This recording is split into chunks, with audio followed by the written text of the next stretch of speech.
when you're switching to sustainability, there's a lot of things that need to happen at the same time. To earn the first couple $1,000 is really tough. And after that, it's much easier, but of course, depends on the offer. The important thing is not to spread yourself thin. It's good to test certain things and to see where it looks like more potential.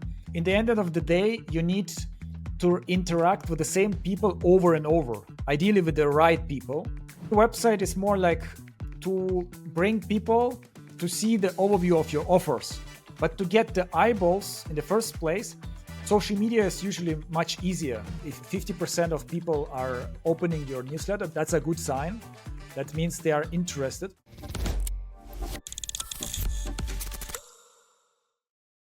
In this episode, I'm going to consult an advisor in sustainability in marketing. And yeah, you never know what will happen in such a consultancy. It can go in any direction. It always depends on the situation. And there is no possibility for me to prepare a lot. So it's all improvised. And I'm excited to see where it will lead us. Okay, let's see. Let's see what happens. Could you tell me about your goal, about your current situation and where you want to go? So what I'm doing is providing corporate sustainability advice, which means it's a little bit different to what people usually think. It's not exactly the same as consulting. When you go for a consultant, you have someone that is usually doing a part of the task that you want to do or has the knowledge, is doing it for you and it's giving it to you. Advising, it's a bit more like a long perspective approach. So an advisor has to know your company pretty well and then has to help you to do the things that you have to do, but better, adding specific expertise in different parts of the process. So it's a little bit of a different approach. And what I'm trying is to be better at positioning myself as this kind of advisor, because you will understand corporate sustainability, you have to work with pretty large companies. They have best of the best around. So you need to grow quite a big authority on the topic to be able to do that. What have you been doing so far to position yourself? Well, that has been quite a long journey of learning, because when I started, I basically thought I was working as a consultant, and the only thing that you have to do is to show how you're able to do exactly the same with a lower price. And you explain it or you send this information to a lot of people and it's going to work with someone. And it didn't work. So I have been trying different things. What I do right now is focus on creating an article per month that is based on my specific expertise on topics related with sustainability or with my own concept that I call effective corporate sustainability. And I mix that also with interviews with other professionals that are actually executing around corporate sustainability in different organizations. So I do interviews with analysts on banks that are speaking or explaining how is this useful for a company to have a good corporate sustainability model. Or I had also interviewed a professional that was actually the head of the sustainability committee of a company. I'm trying to promote this on a newsletter on LinkedIn. And then I'm also creating small pieces of video that I am starting to publish on YouTube. I have a website, but right now it's not that well promoted, although I would like to bring all the content there. So there is something useful for people, not only a website that speaks about me, but there is some resources for them to take from there. Do you have the feeling that those actions are leading you into the right direction and are worth your time? Or do you feel sometimes overwhelmed with too many things going on?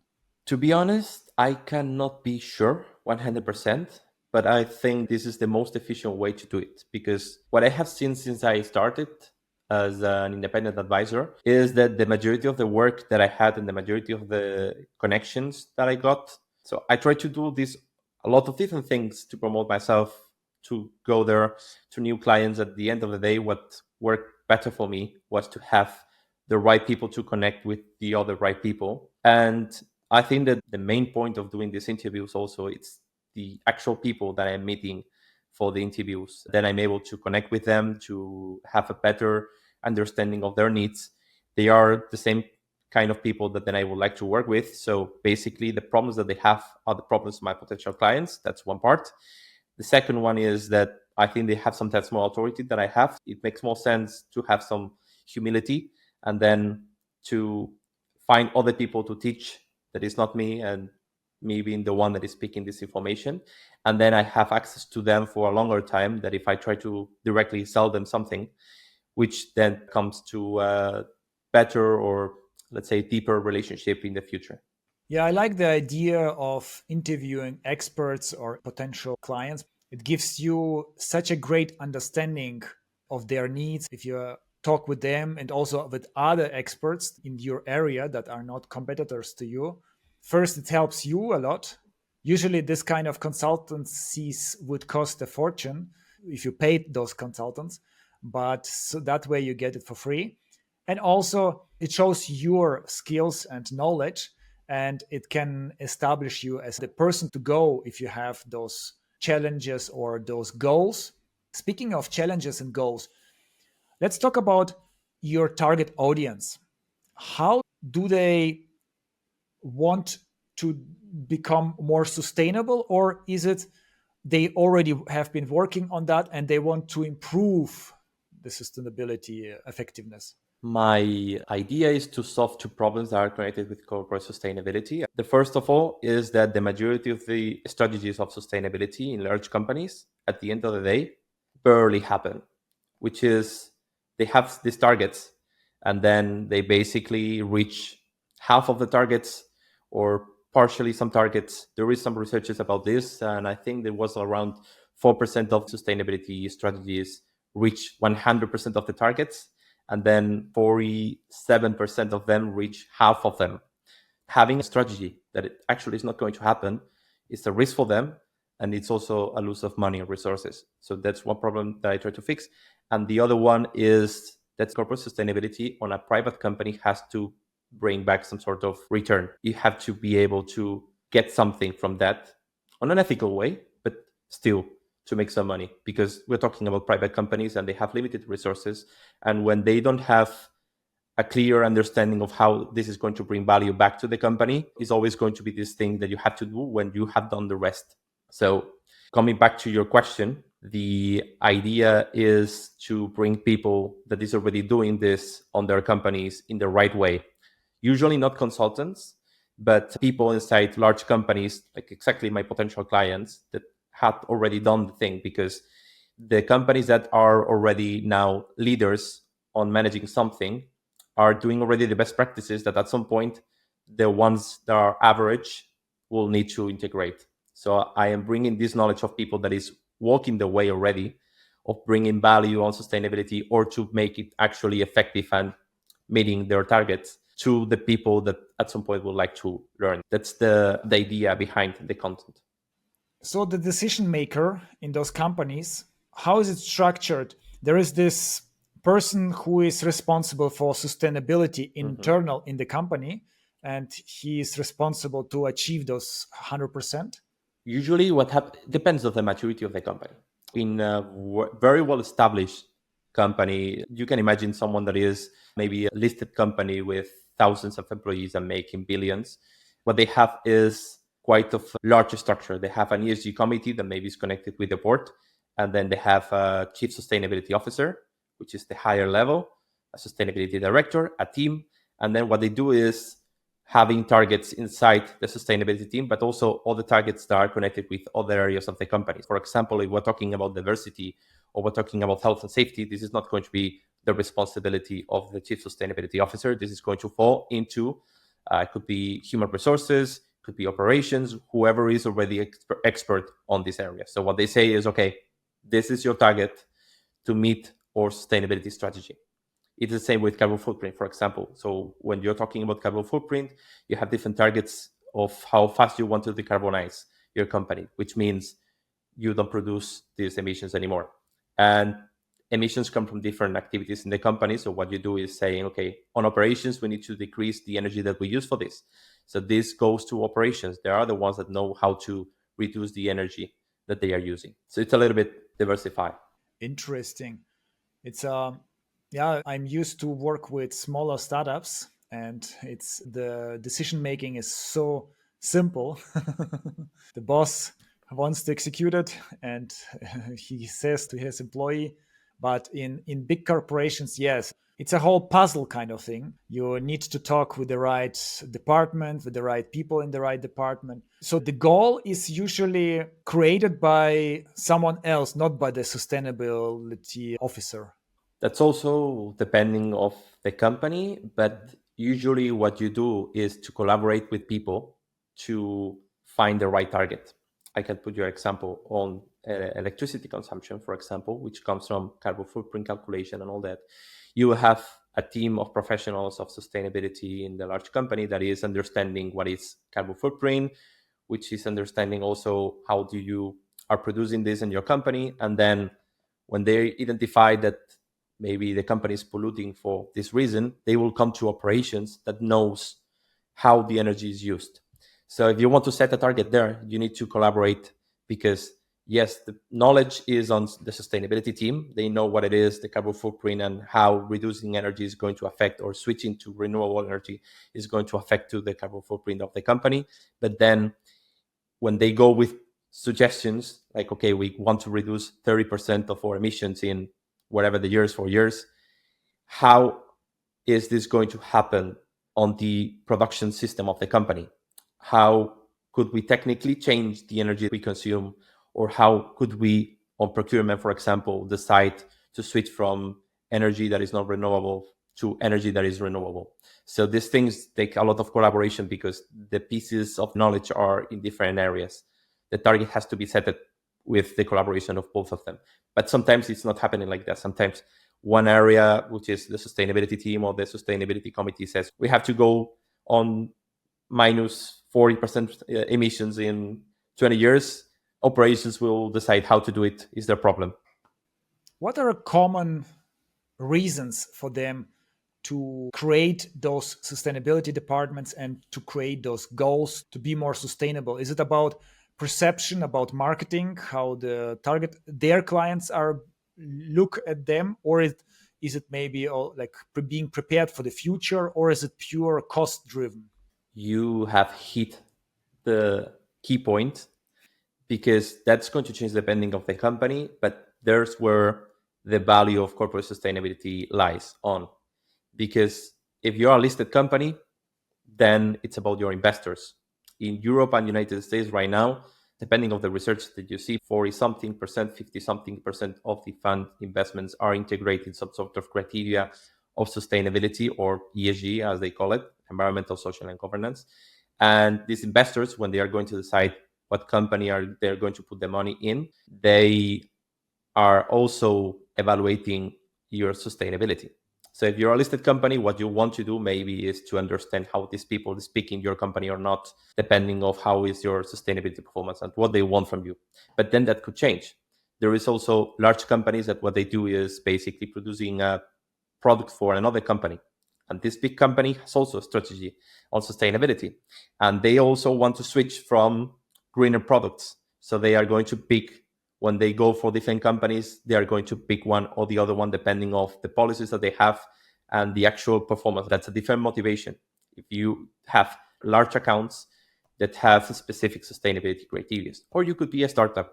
You could be a startup that is doing a specific product that is greener. For example, there is a lot of now startups that are producing solutions on mobility, for example, or are creating, I don't know, there is different services, a lot of them that are green, and you want to raise some capital so you can continue growing.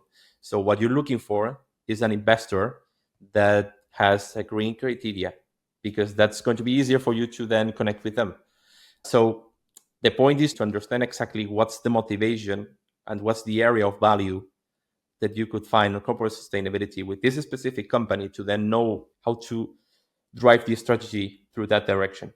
As you can see, in marketing and branding, it's all about understanding your target audience, and you understand the target audience really well. That's really great. For me, that's now the most important part, because all the marketing is based on that. If you understand whom to target and how do they behave, what are their pain points, then it's so much easier to create a proper marketing strategy, or some ideas at least. So now we understand, okay, those certain type of companies, especially that want this kind of like certification or reach those requirements, for being kind of like this green company, Mhm. they are maybe one of your ideal target audiences. Now we have to dive deeper into the person who is responsible for hiring you. How can I imagine this person has this goal to achieve 100% of this reduction of environment unfriendly energy and stuff? So, and he realizes, okay, I need help. How does it work? What do you think? I think it's very important to understand what's the perfect situation that you can help with and what is not. So, what you want to fix is a specific technical problem. You then go to a specific consultant on that thing.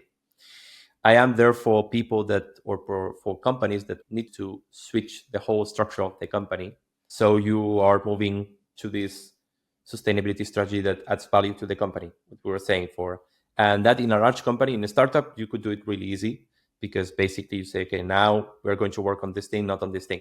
But on a large company, it has maybe thousands of employees with departments and subgroups around the whole planet. When you go to consulting, you cannot have the global someone that is having the global view of your company because you go for them for a specific problem. And when you need to do this switch in everything around the company, you need to create new data around the company. You need to understand how it's going to affect that you want to please a specific investor, the whole things that you're doing. What you need is someone that really knows your company and stays on the long term and has the view of everything. When you're switching to sustainability, there's a lot of things that need to happen at the same time. You have reporting, you have restructuring, you have new responsibilities for people in different departments, as I told you, and you have to explain them why. And then you have to also understand the policies that are coming around these topics. And then you have to also connect in different way with your employees. So there is a lot of things that need to happen at the same time.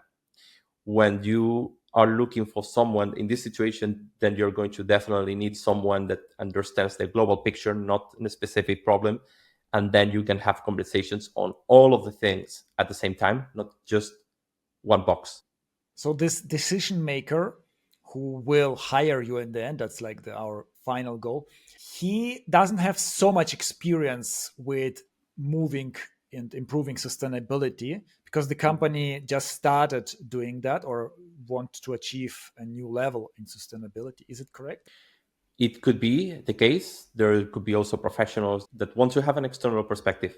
When you have to take decisions that basically affect some things with value of millions, it is useful to have another voice checking with you and maybe showing you an external point, like what we're doing right now. We're talking about marketing, and you have the experience. You only focus on this thing. You are reading about this thing, so you have clear perspective. And even if I have an idea, I'm not an expert, but even if I was an expert, to speak with another one that is not inside the problem can help me a lot. There is also a lot of professionals, and there is research about this.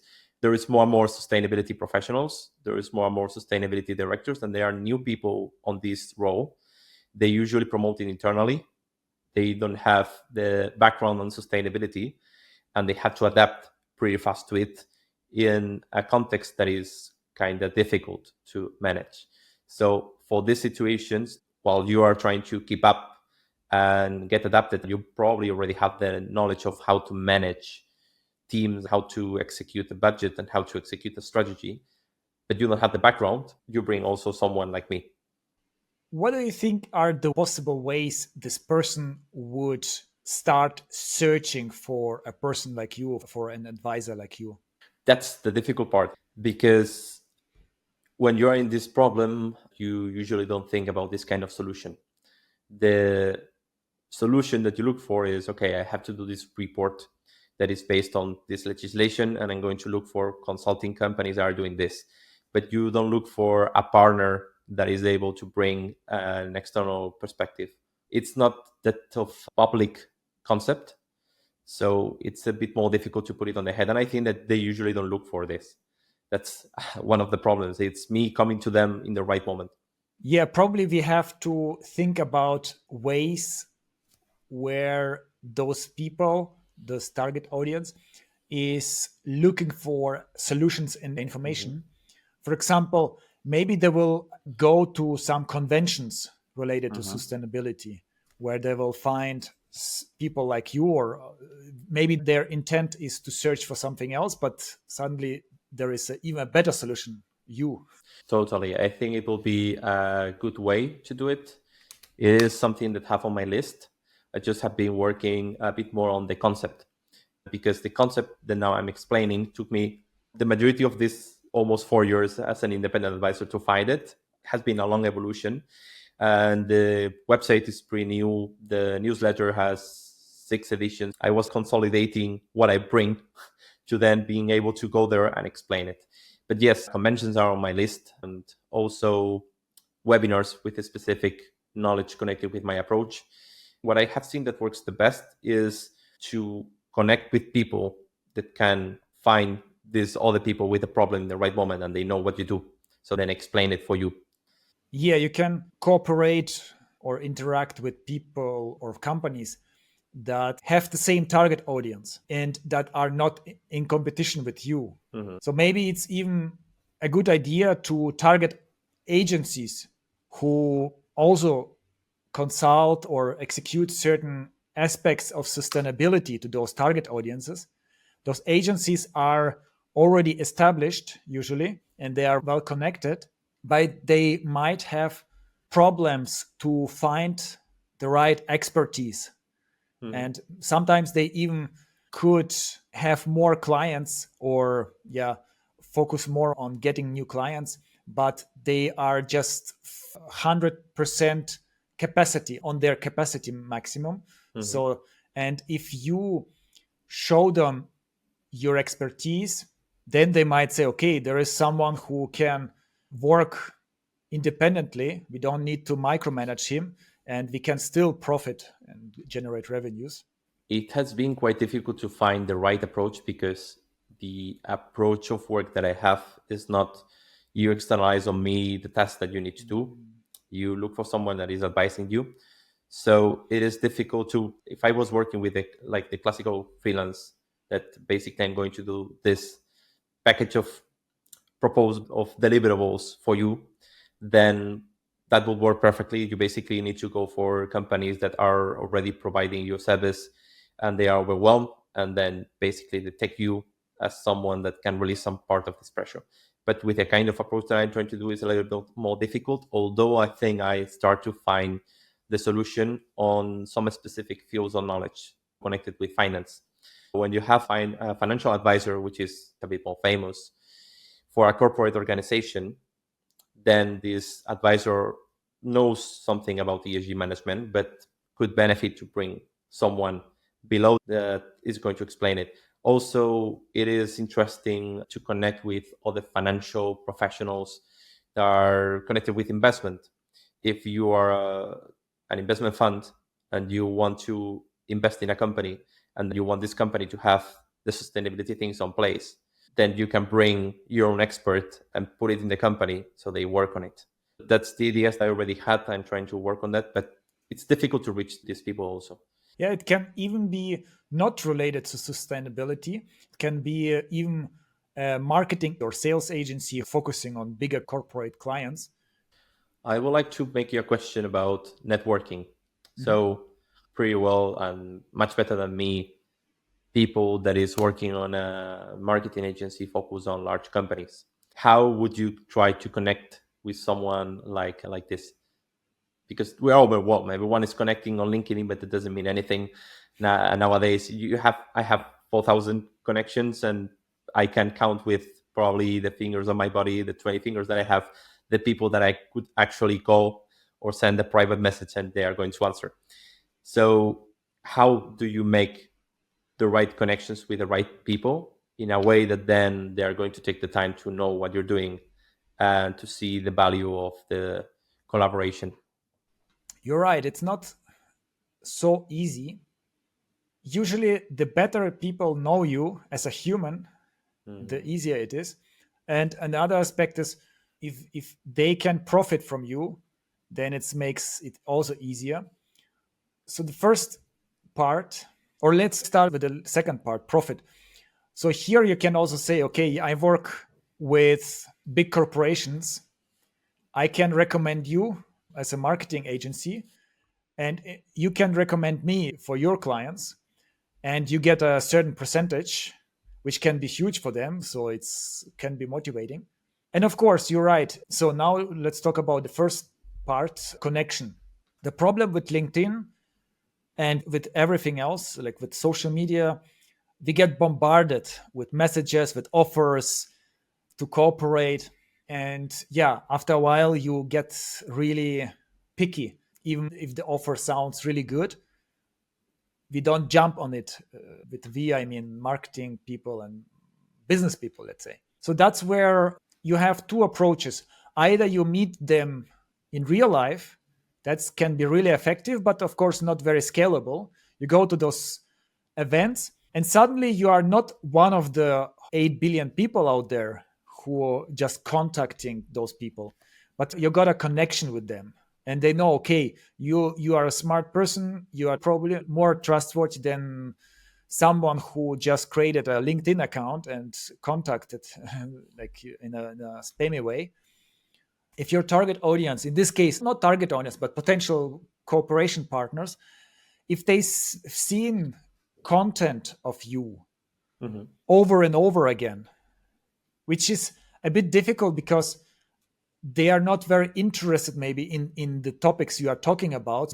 You have to find a way in doing that. I'm not sure at the moment.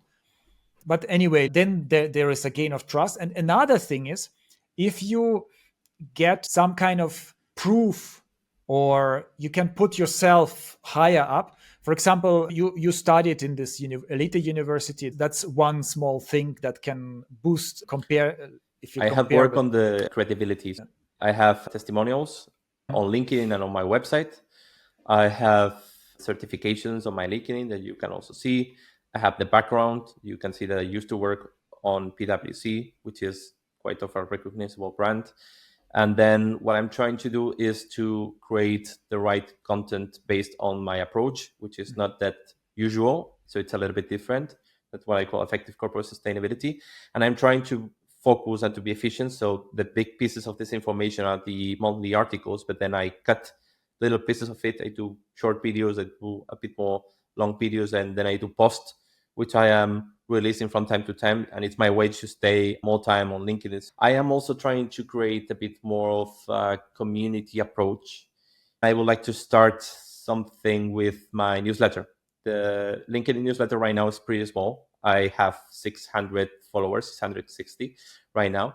It is nice. It is not that bad. There is 600 people. It's a lot of people.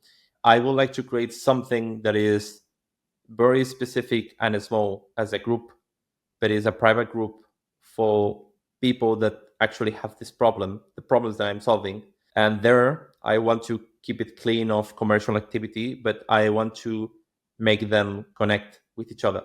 Again, I'm coming back to this, the connection as the main value of the process, or my main area of commercial activity. I just want to have this little group of people that have the same problems, and they are able to connect maybe in monthly weekend meetings, closed meetings, and share about one specific problem that we put on the board. And with this will be live private event for the people on the group with the topic already defined for the month that they could pick. Maybe I could create a LinkedIn group only for these specific people and make them decide the topic. Then I will be the facilitator of the conversation. So I will be there for adding some extra conversation, but I'm trying to switch because I try all these strategies to sell.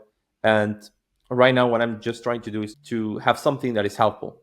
That's the reason of the content. That's the reason of the interviews. That's the reason of this group that I'm creating. I think that if you help the right people, if you really help them for a while, at some point, people want to know you more. And if they need more help, they are going to come to you. So I'm trying to keep it simple, and I'm trying to keep it around the connections. That's amazing. That's especially in sustainability industry, you have so much potential with just focusing on the positive things. And yeah, you are in the forefront of the positive changes in the world, and it motivates you much more, and it's a good way, yeah, to show your expertise without to be salesy. However, with creating your own community, it's a lot of effort. You shouldn't underestimate how much effort it can be. First of all, you need to fight for each member. And the problem, especially in the beginning, you need already some activities there. You need several members there who are active so that other members are not discouraged. So it's a egg and a chicken problem. You don't get more members because there are not enough members. So the beginning is very difficult. But even if you have members, to facilitate, to also motivate people to discuss, to comment, it's a lot of work. Maybe in the beginning, you can use existing communities and Mhm. be a part of that. Also on LinkedIn, the groups, they are not very They active are usually. awful. You can say it. They are awful. Yes, yes. I have seen some LinkedIn groups that they are posting all this information that is not useful for everyone, just someone trying to promote something, which I understand. Like I also want to promote my stuff. But at the end of the day, no one is checking the LinkedIn groups to find something useful there. It's a huge challenge to create a successful, vibrant community. And maybe LinkedIn is not even the best place for that. I think that the platform for me maybe is not that important, and even the number of people, because I have a high ticket service, which is I am working with very few companies at the same time. I have full dedication to few companies at long period of time, which means I don't need to reach constantly 10, 20 new clients, 4 new clients. I just need 3, 4 active at the same time, which means I also don't need an extensive community or an extensive group of followers. I just need good ones. If I have a group of 100 people needing to speak about corporate sustainability, that will be already for me. And if I just can make 10 of them to come monthly to a conversation about a specific problem they pick, so they exchange the problem they have and we think together on how to solve this problem, I think that already will be useful. Even if there is no content in the middle, just, okay, there is a monthly appointment with a possibility to exchange the same problem that you have with other people that have it, that are in other industries, and to figure out something together. I understand that is a lot of work, and there's going to be really difficult to bring this kind of people there to show them the value. I think that if you are able to show that this could work to these people and you're not just someone else offering some random group, whatever, could work. But definitely the beginning could be really challenging. When you have a client and you focus majority of your time on this client, how much time do you have for promotions and for maintaining the community? I would say that one client takes 30% of my productive time. So I can manage 3, maybe depending of how busy I have to be, for maximum. That's the reason I am trying to be very effective with everything that is not the business. Even if I am not that busy, I know that the maintenance of the system has to be done even when I am busy in the future. So when I'm trying to, that's the reason, for example, I just do one article per month, and then I try to bring someone really interesting, have something that is high quality, and then with that I take all these little pieces that I'm able to drive. And with the community, that's also the reason I will try to keep it simple. Yes, I can feed the community with the resources that I'm using for my own clients, not private resources, of course, but if I'm taking a research that is useful, I can throw it there. If I am finding something or having a discussion that is interesting, I can pick the conclusions and then throw it there in the community. So it's everything is fitted with what I'm doing already in other areas. If I just learn something from an interview, I can throw it in the community, making it easy to pick a problem and invite whoever wants to come to discuss the problem together monthly. This will be something that is not very structured, will be a little bit like a free conversation to find solutions and share resources. That takes less preparation on the work. You can even invite people to join the conversation and give them access and all that. So I'm thinking something like that. To create our own community is a long-term commitment. And in the beginning, it's difficult, but also you have to keep people interested.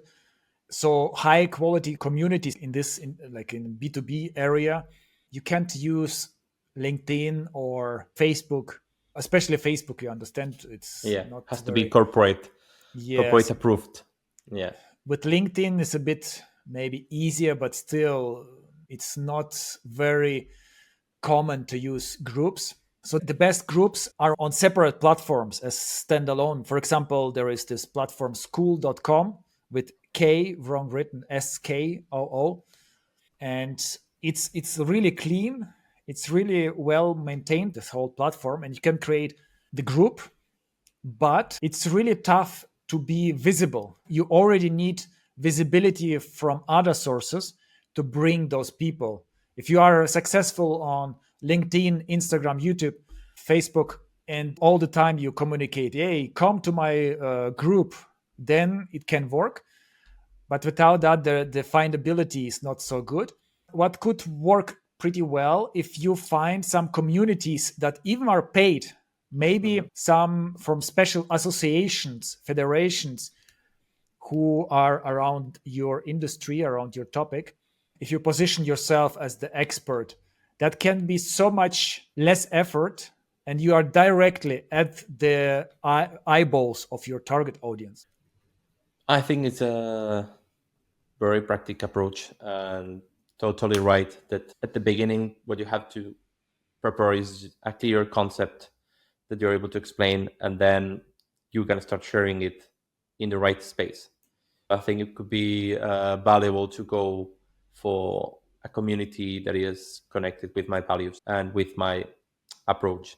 It's being also difficult to find one because the good ones are not looking for my kind of profile. The kind of senior advisor you were looking for probably will look a bit older than me and come from a huge consulting company and then throw the insights in the events. So it's a little bit challenging. I'm already trying to identify a couple of these organizations, even did some approach to them, but it didn't work for now.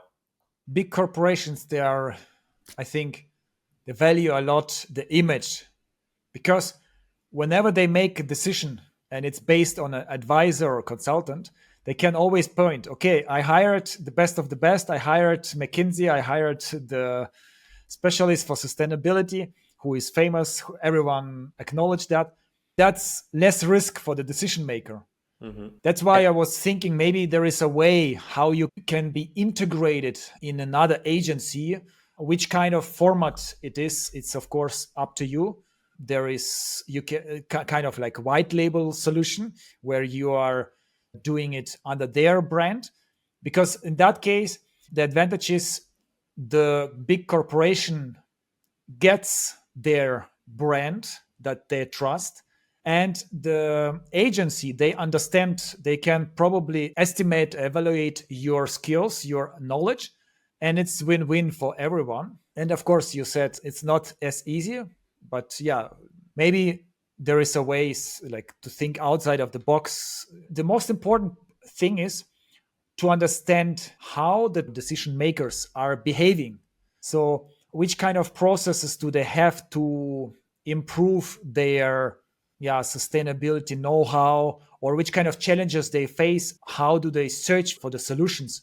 Maybe they have some association that is a closed community where the membership is a bit higher, so that to keep out all the wannabes, and there are many experts, and that's where they are asking for advice. I don't know exactly, but yeah, the more you talk with this kind of people, and if you ask the right questions, the more you will understand where should you be in order to be found, so to say. How do you conduct this kind of interviews and how do you make these people to give their time so you can ask them these kind of questions? Because everyone is really busy, right? If they don't know you, then they're going to answer something like probably they won't even answer. No, not interested in to in invest my time into helping you and to help you to understand me. The low hanging fruit is to find communities where they are active.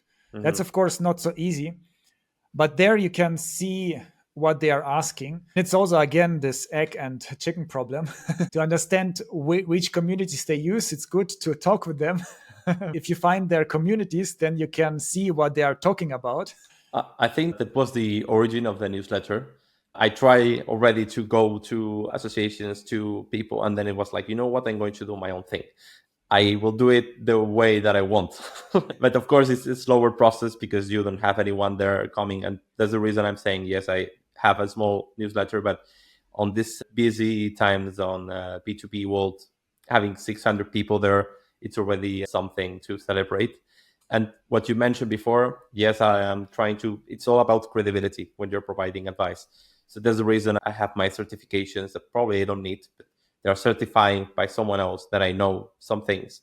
I also have the testimonials. I also have from time to time some referrals, which is what works better than any other thing that I have tried. And I am trying to focus on one specific area of this. I have the website, which you can read a bit more about me and you can see what I'm done and where I come from. All these things make that the person before contact him, and it's making easier for you to actually explain why they should trust you or give you a chance. You mentioned something, which is they go for the famous one. So it seems like the only thing that I had to do is to be famous, right? Yeah, it's a very simplified, of course. For them, usually money is not the biggest issue. It's the risk. They are most risk averse. But startups, it's different. They cannot afford the best players in the game. So they are ready to risk and they don't have so much to lose. And yeah, I That mean, was a very good summarize of the situation, the switch between large companies and startups. That's exactly the point. The money is not that important, is to be the best in class that they can find. and famous, it's not like Kardashians, of course. It's No, all like in the niche. For example, TEDx talks that could give some effect, but those are small things that can maybe add up. And of course, when you are talking with decision makers, that's like the finishing line, then it's up to you to make them understand the advantage of using your advice compared to a known player, that you can say, okay, I put all my efforts with all my experience, I put all in your business. I will be available for you all the time. And usually the bigger agencies, they have their processes, they have their employee specialists, not the partners usually do all the work.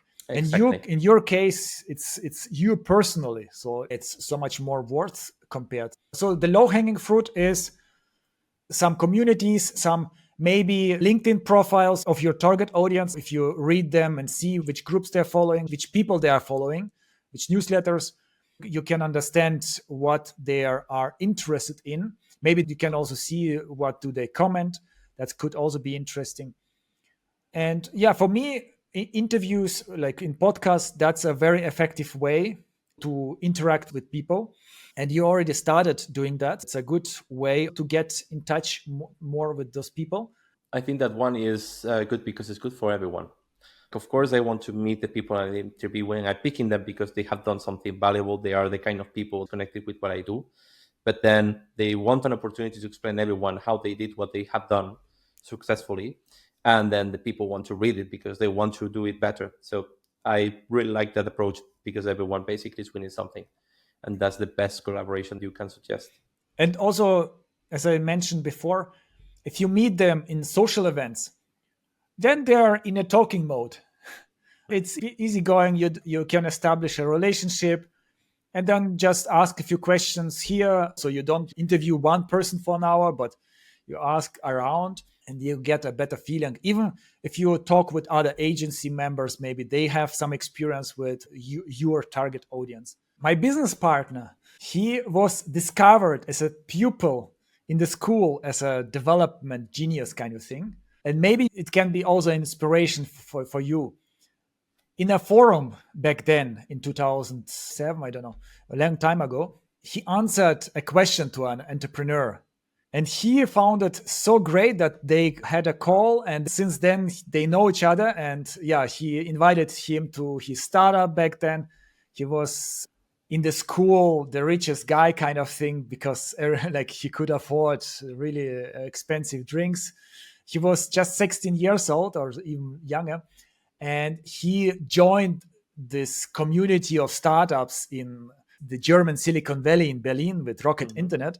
just because of answering a question that the guy was struggling with. And that could also be possible if you discover certain questions that people are struggling with. Of course, you have to find the right platform, but yeah, you can show your competency, and you can always offer, if you are, for example, in a really high quality community where ideally the monthly fee is a bit higher, so that to keep out all the wannabes, you can always tell, I'm offering free consultation, half an hour, 1 hour for free, no questions asked. And that's also a good way to connect and learn more from them. What do you think about this idea that I had? Right now, the services that I have are basically two. The first one is a bit more like a workshop, which is you bring all your people together. We pick the problem that we want to solve. I come with a framework to analyze this problem, and then we discuss it together in 2 days. We're working on this, so we have a strategy. I live, and then you have to go on this. So it's the short version. The long version is I am going with you through the way. So this advising process. So I'm going to be dedicated to you monthly fees, and we are going to decide how long it's going to be. You can cut it whatever you want, but then we want on a monthly fee and 100% availability to solve whatever problem you have, discuss it together, and work with the rest of the organization, which is the bigger approach. I'm considering to do something even smaller. This will be basically mentorship sessions that you can pick. I'm deciding what's the best way to start and promote it, which is having conversations. And I was thinking that I could just go, because I want to put this mentor service in some sort of maybe platform for freelancers. I was thinking Upwork. I have seen that it's a bit more for professionals with high quality, or at least I have seen that maybe has a bit more of higher level professionals. And I would like to start like this. I'm just going to put the lower price possible, because the price is not what I'm looking for, to offer maybe 20 or 30 mentorship sessions at this price. I don't care if it's €2 or something like that. And then I would like to maybe promote it in my newsletter, like for people that wants to know more about how to implement this. For the 31st people, this is the mentorship service that I am offering. And I just want you to be able to get it. So the price is the minimum, the one that I can set on the platform. I think this could be a nice way to start, because I can see if people is interested, the people that is following my concept. And I also can start to get some rates on a platform, which is very interesting, because this platform works for based on rates. So you are going to be found depending on how many rates do you have. What do you think about this as a way to kick off the mentorship service? Yeah, in general, it sounds like a good idea. On Upwork, it's not easy to establish yourself to get the first few offers. On Upwork, there are many wannabes who have amazing ideas in their head and totally underestimate how much it will cost. So they are not very serious about the business. I have been working on Upwork, and the beginning, it was really tough to get established. To earn the first couple $1,000s is really tough. And after that, it's much easier, but of course, depends on the offer. But in general, it's a good offer to offer to say, okay, the first 30 people are getting for free. You have to choose or to explain which kind of clients you accept, what are the minimum requirements, so that you don't get wannabes who don't have any substance, not to waste your time. But that's the thing. What I want at the beginning is to speak with whoever thinks that can take something useful from my advice on the platform, because what I want is to gain as much positive rates as possible in the short time. So then after that, I put the real price and try to make it a bit more selective. And then I put some way, I didn't use it, so I don't know if you can put some sort of criteria there for them to reach. At the beginning, I go to my newsletter, I go to my LinkedIn when I have all these 100 people, and I say, the first people that want to actually share with me a problem, you can go there. The price is the minimum possible, which is this one. And we're going to try to solve this problem together. You go there. I don't care who you are. I don't care if you're already in my newsletter, you know what I'm writing about. I guess you come with a specific question that I could help with, and I will try to do that. With that, basically what I'm doing is increasing my exposure in this platform. And then I close it, and then I make specific criteria, because if you're going to pay for it, you better find something useful. Then is when I would like to do some sort of criteria, so only specific people can go there to pick for the mentorship. That's a good idea. It's definitely worth trying. After a few consultations, you will understand how effective it is. From this perspective, it could work really well. And it should be easy to implement, which is again the main point. I'm trying to do things that are not taking that much work and long term, because for long term I'm already doing a lot of things. The newsletter is a long term project. The all brand things are, but this could be quite of a short way to understand if this is something interesting or not. So is it people open to speak 45 minutes with me, even if it's €4 to pay for it, which is barely nothing, or not? Yeah, you will see how difficult or easy it is to acquire those kind of clients, and you will see how effective it is. In the beginning, it seems okay compared to $400 for $4,000 or euros. €4 is nothing.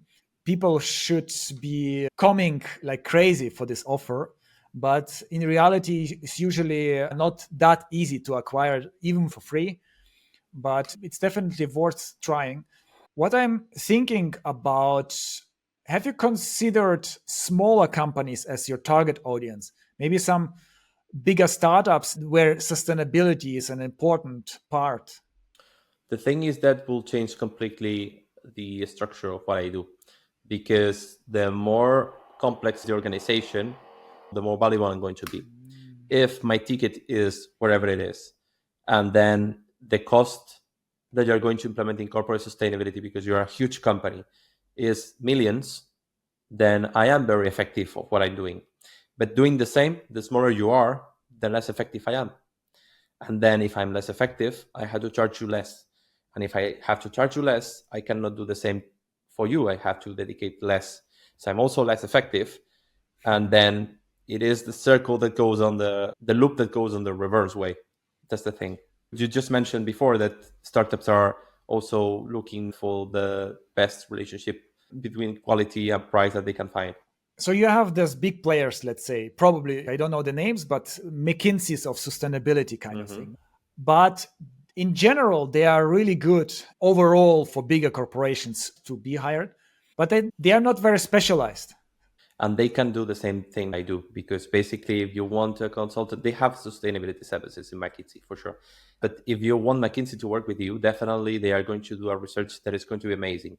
And they are going to solve this specific problem that you have for sure. It's going to be expensive, but then they are going to come with a solution. But if you're doing tons of different things and need someone that is basically there to support you on the long term, even if you try to reach something like that with McKinsey, which is going to be really expensive, to have someone dedicated to answer to your problems and to be there every week to discuss the problems with you and find solutions, it's going to be really expensive.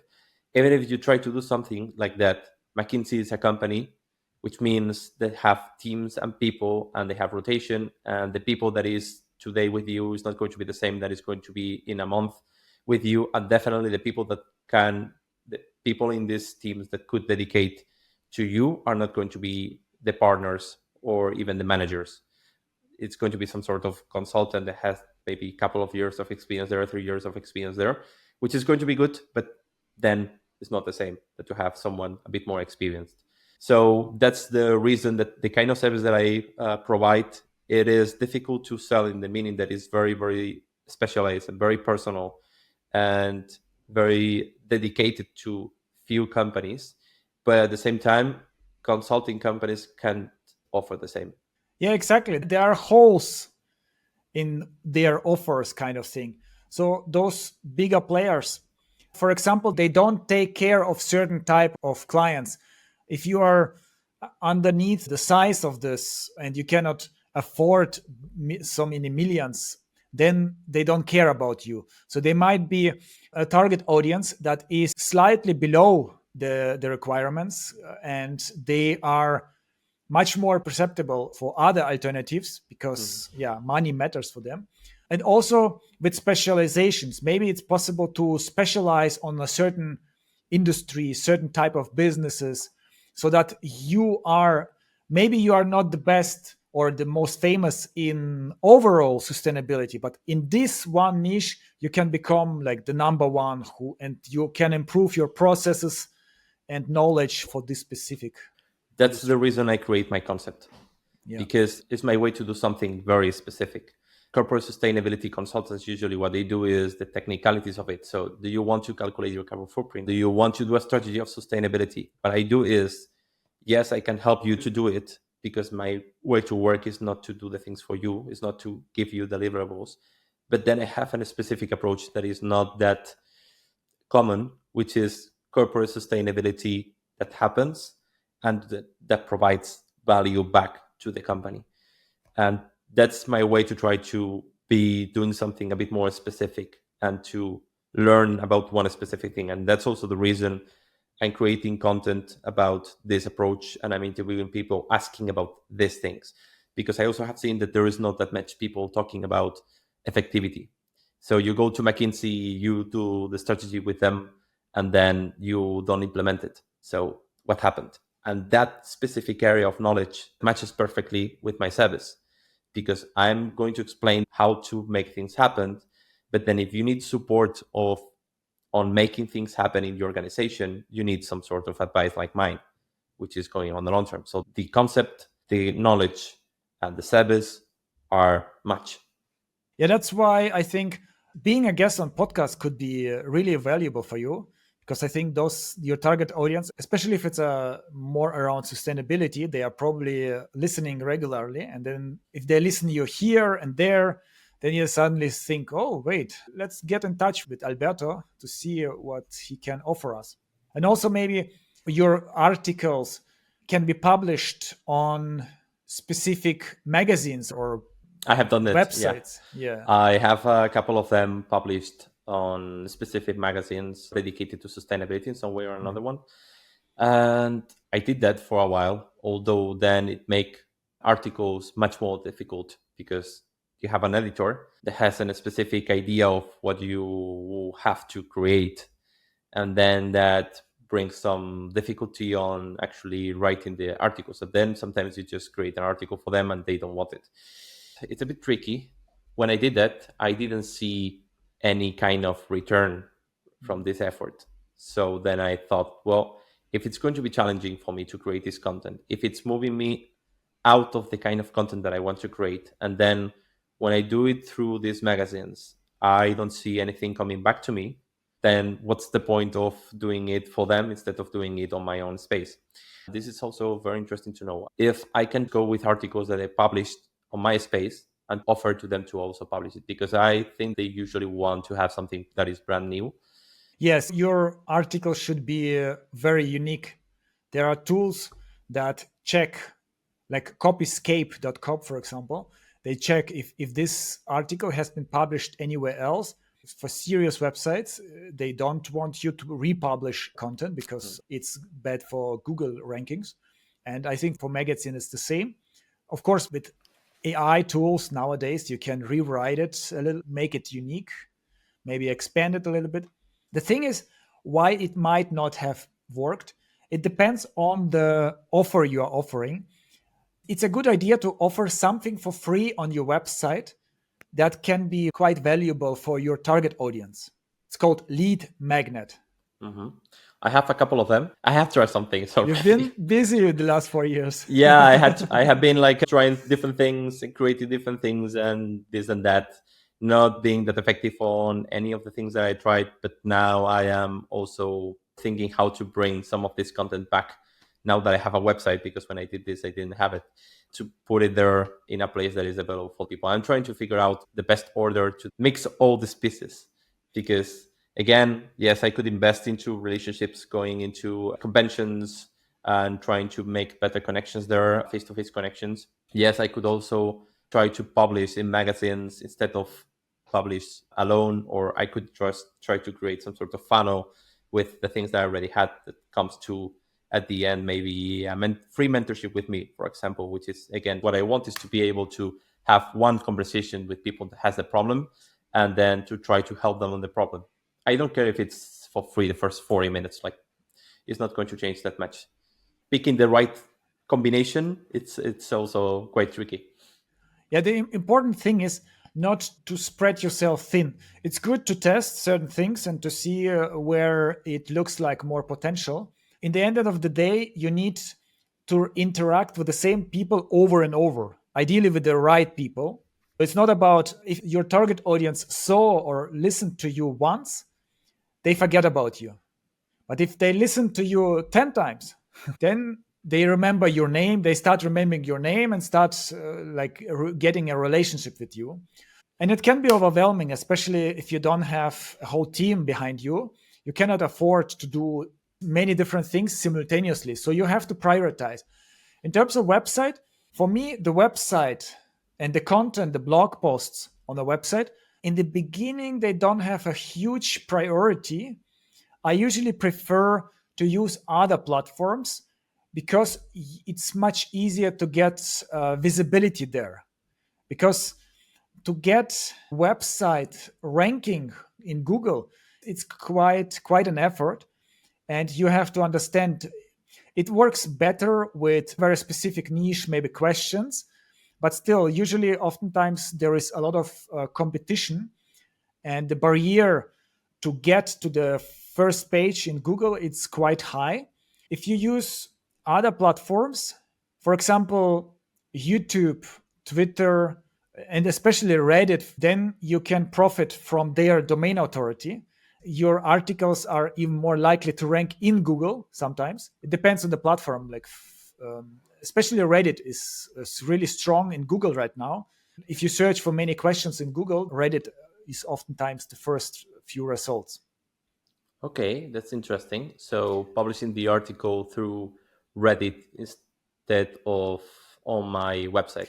You also have to think about the target audience. I'm not sure if Reddit is maybe not ideal platform for your target audience because it's also about trust. That's a decision you have to make for yourself. But in general, just to understand that to rank in Google, you need domain authority. For example, Wikipedia is ranking for so many keywords, for so many pages are ranking in Google because Google knows, okay, wikipedia.org is one of the strongest websites in the world, and everything they post there has already a huge trust from Google. The opposite of that is a new website without any links from authoritative websites. And Google says, okay, I don't trust you at all. The first half a year, 1 year, you have to prove yourself. You have to publish regularly.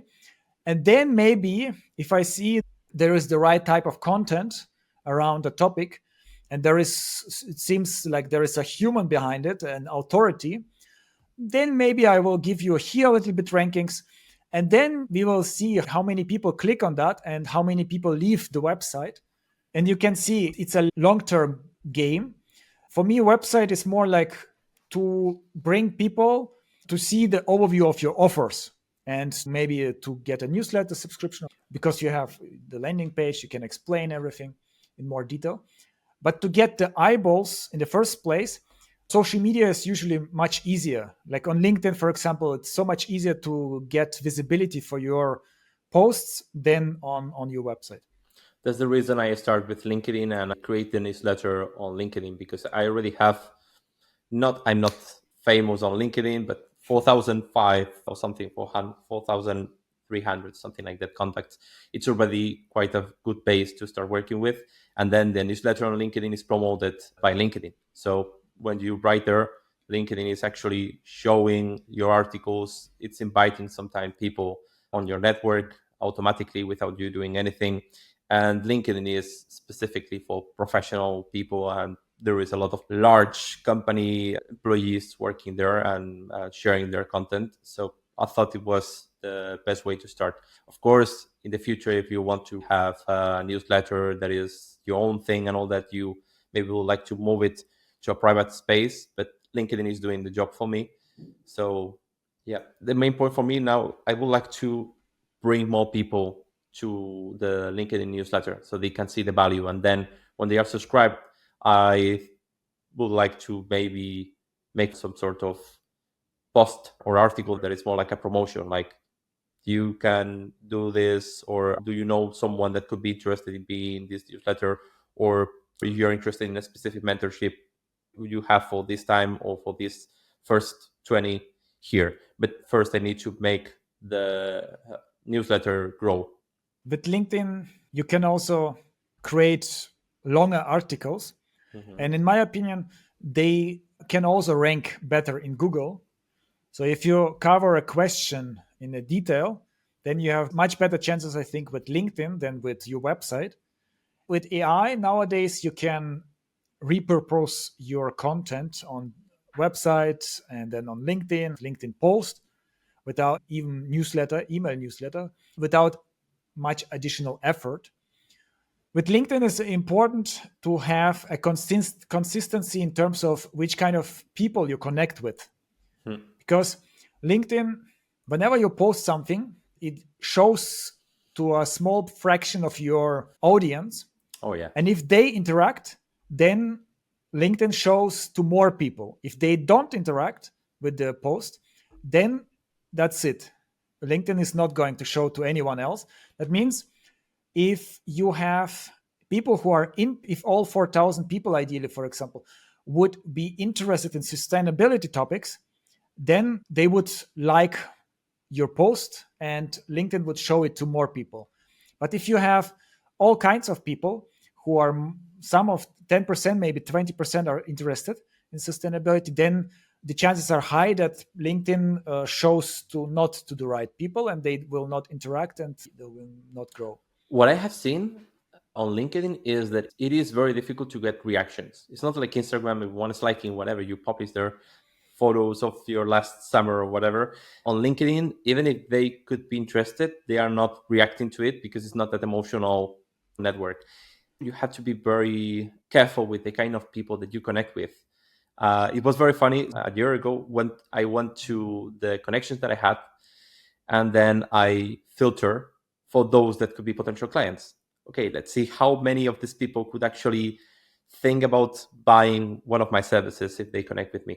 I saw that in 2000 connections, I had 45 that reached the actually the criteria of being potential clients. So then since then I was much more careful growing my network, and I'm trying to always pick for corporate sustainability professionals working on large companies. So now the other half of my audience, the other 2000, are sustainability professionals, but still it's difficult to get reactions from them. What I really like about the newsletter is that it's a bit more sticky, because when you publish an article, you have this post on LinkedIn and then you can get some reactions. It's not that much.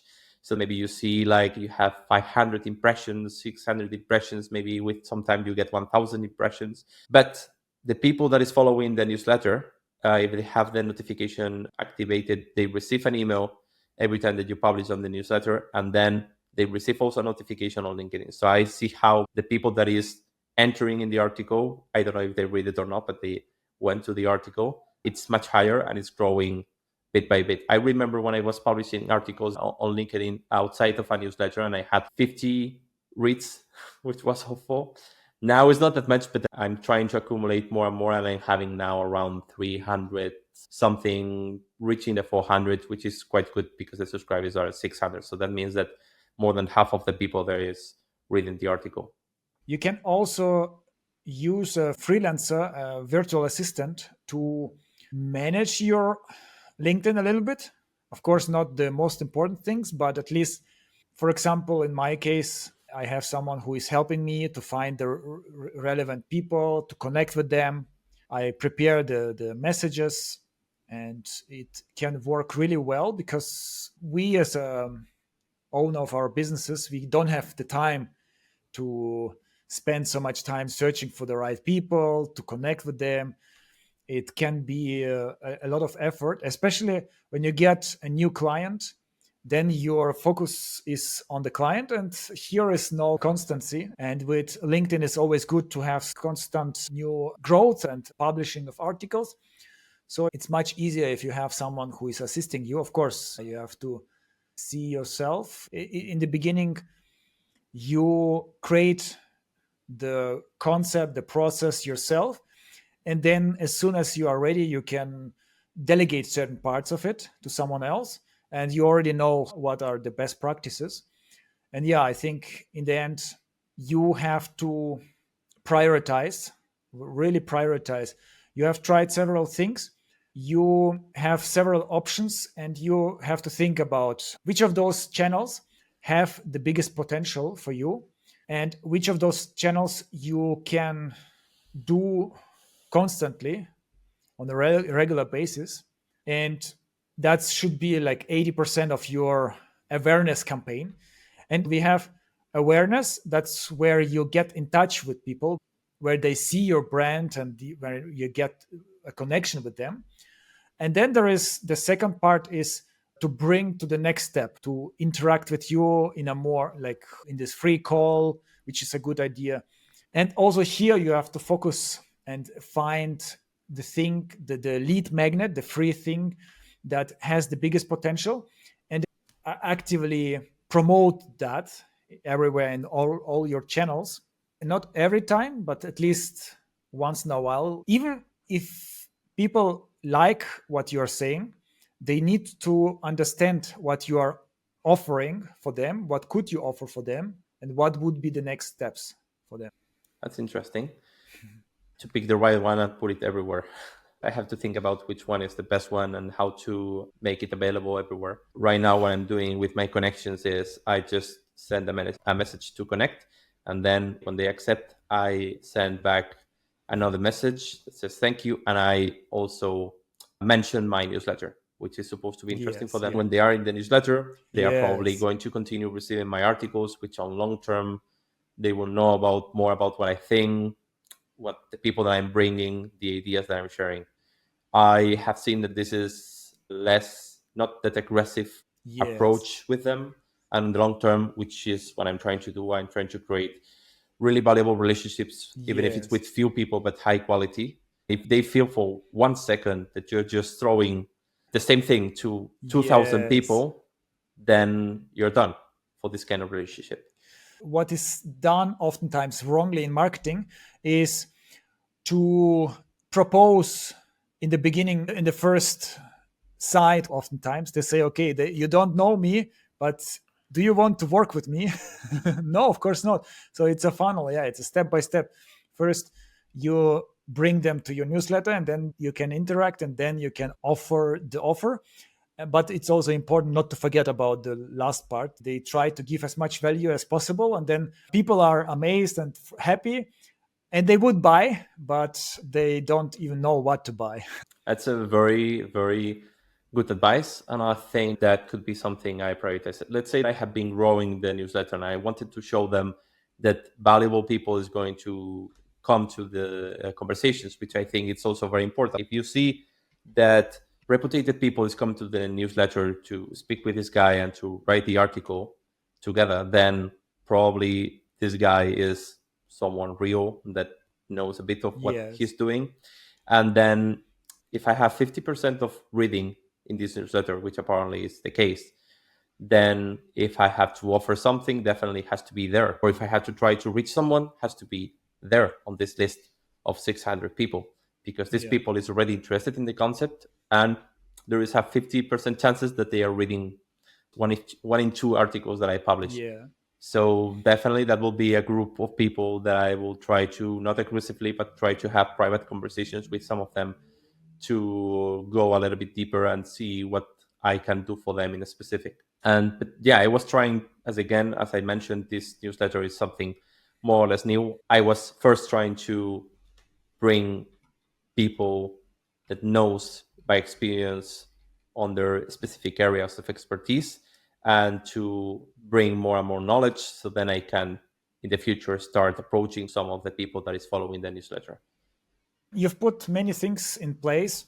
Now it's all about scaling it up, because yeah, sometimes it's also all about numbers game. If I realized that when I was working in a newsletter company, before that, many things didn't seem very successful, but it was just because of numbers, because I was maybe showing the offer to a few thousand people. And if the conversion rate is 1%, for example, then you don't see so much.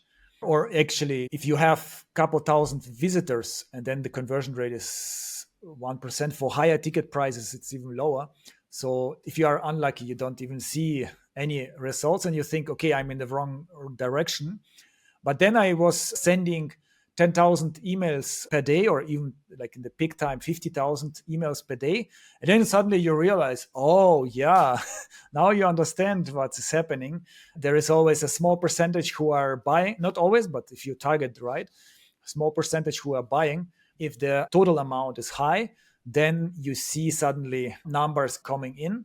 That's how it goes on social media, on newsletter. Of course, there are some signs if it's working. For example, if 50% of people are reading your news or opening your newsletter, that's a good sign.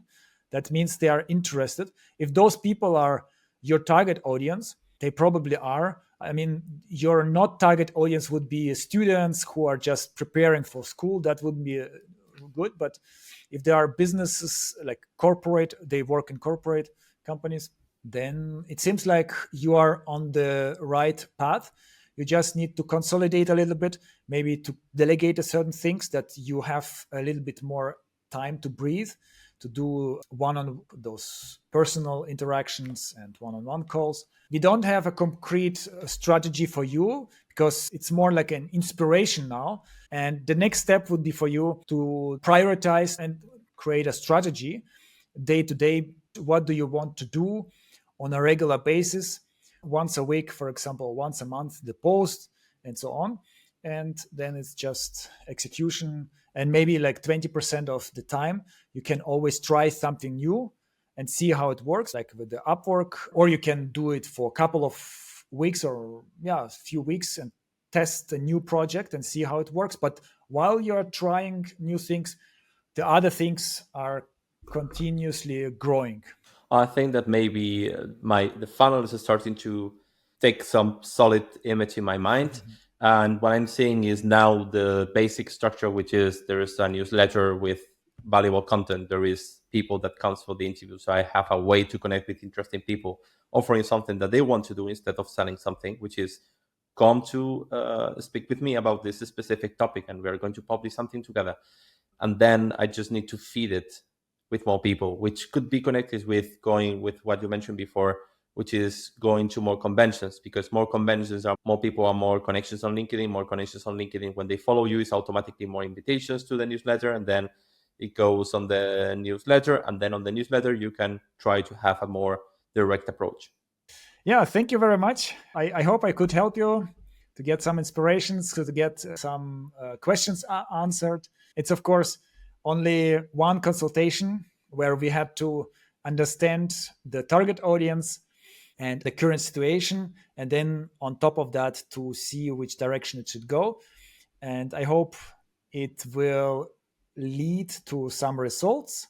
Let's see how it goes. I will contact you maybe in some months, tell you how is it going. Yes, we can even have another conversation in a couple of months, because then we will see what happened. And the next consultancy, I already understand so many things which we don't need. So we could work more on the strategy than on analyzing the current situation. Perfect. Bye bye. Ciao.